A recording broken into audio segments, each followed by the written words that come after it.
Salut tout le monde! Allô Boris? Salut Étienne! Ça va? Oui, toi? Oui, ça va. Là, Boris, depuis le début de l'année, beaucoup de monde sont achetés du stock de touring, puis on a observé des trucs, hein? Exactement. On a observé des petites erreurs que telle personne faisait.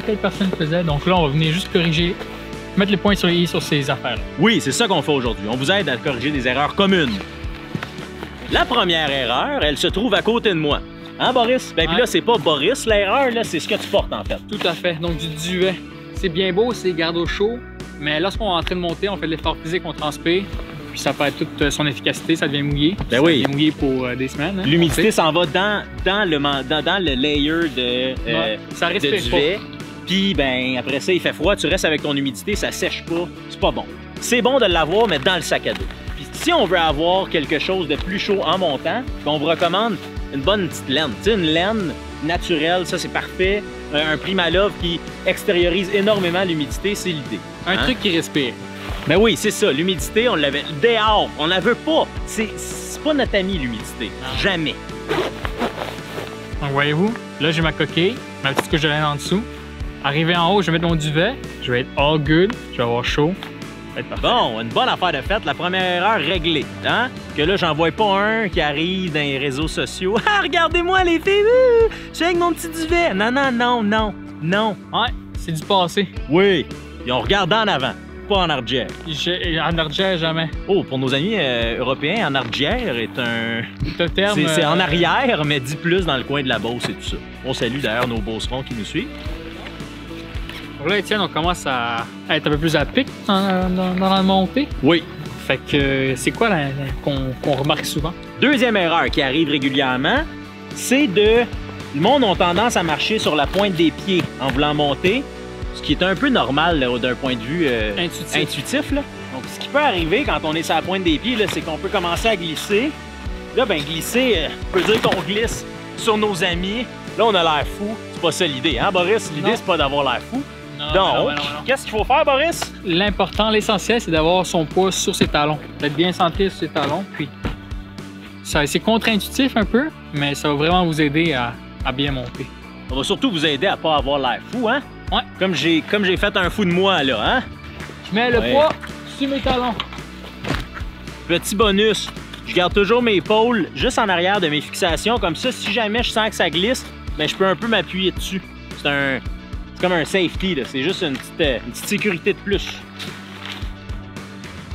Boris, une autre erreur commune qu'on remarque, c'est? Souvent en montée, on voit des personnes qui lèvent le ski à la place de juste le glisser. Oui. Donc, c'est une perte d'énergie. Oui, ben oui. L'idée qu'on veut, là, ici, là, en fait, c'est que le ski glisse sur la neige et qu'il lève le moins possible la neige. En glissant nos skis comme ça, là, ben, ça fait juste faire qu'on garde toute notre énergie pour la descente, puis il n'y a pas de perte d'énergie inutile qui se passe. Hein, Boris? Yeah. Ton énergie va comment?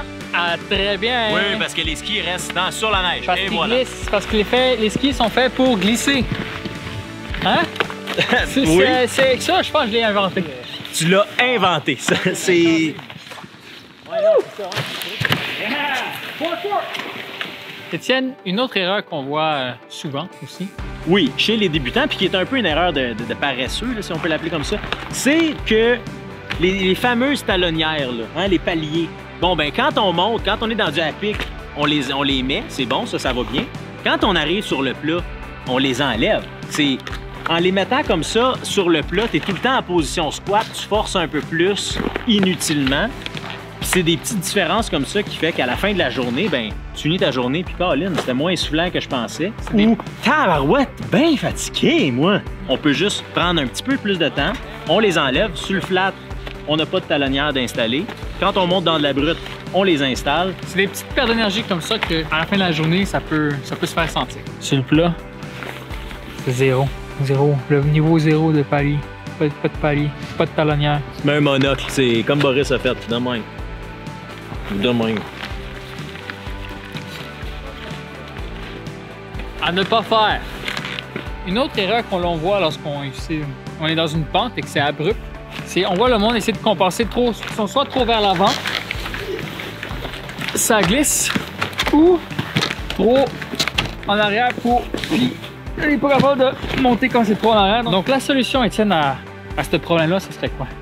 Ben, ce serait un entre les deux. Hein? Donc, garder les hanches, de ramener les hanches au-dessus des bottes, pour avoir du poids sur les talons, mais pas trop non plus. Fait que si je monte des petits pas, je reste toujours au-dessus de mes appuis, donc au-dessus de ma botte. Puis c'est comme ça, ben, j'ai le maximum de traction, d'adhérence, puis il n'y a pas d'exagération, puis j'ai réussi à monter. C'est un peu contre-intuitif, mais rendu dans de la pique, si en plus j'ai mes pôles qui peuvent m'aider en cas que je glisse, ben Colin, je peux monter, du de même. Donc, une des erreurs communes que l'on voit aussi, c'est que le chemin le plus court n'est pas forcément la meilleure option. Non, ben non, parce que si on a le choix entre monter une distance plus courte, mais dans du à pic comme ça, l'énergie qu'on va perdre, le temps qu'on va perdre à essayer d'avoir de l'adhérence puis tout ça, c'est bien mieux de prendre le tour, une piste qui est plus facile, moins abrupte, tu vas perdre moins d'énergie, tu vas tout le temps garder le même rythme. Fait qu'au bout, quand tu vas arriver en haut, ben tu vas arriver avant tes amis qui ont essayé de monter dans le mur, puis en plus, tu vas avoir encore plein d'énergie pour la descente. Ici, Bobo, il y a un petit défi là, de plus. Wow! Oh, hop là, hein? Un cascadeur. Oui. Quand je suis en mode marche, parce que sinon je serais allé en limbo, moi, là. Tu vois, Étienne, moi j'ai mis mon duvet. Je pense que, ouais. Et là, c'est le temps. Fait que là, je me suis mis mes couches sèches. J'ai enlevé mes couches humides. On met des couches sèches. Puis là, on est confortable. Bon, ben là, on s'apprête à descendre en Boris. On finit d'enlever nos pots, de se préparer. On va être ready to go. Ready to go. Donc, en conclusion, Étienne, si vous corrigez ces erreurs-là, ben, vous allez arriver en haut avec plus d'énergie. La journée va être plus agréable. Vous aurez eu plus de fun. Vraiment. Puis si vous voyez, parce qu'on en connaît toutes, là, si vous voyez du monde qui font ces erreurs-là, on les tag dans la vidéo, hein? Pas pour les chicaner et rire d'eux autres, pas ça pantoute, juste pour qu'ils puissent les corriger puis qu'ils arrivent en haut avec nous autres avec plein d'énergie. Puis on s'abonne, parce qu'on a faim, nous. Puis oui. On voudrait manger un peu. Oui, ça serait le fun. On se voit la semaine prochaine? Yes! Allez, bon virage. Bon virage, Étienne. Il est bon. Hey Boris, je ne le mentionnerai pas à la caméra, là, mais t'es un walk mode on, l'autre walk mode off. Continue, ouais. Ta gauche est en mode ski, ta botte droite est en mode marche mur à mur.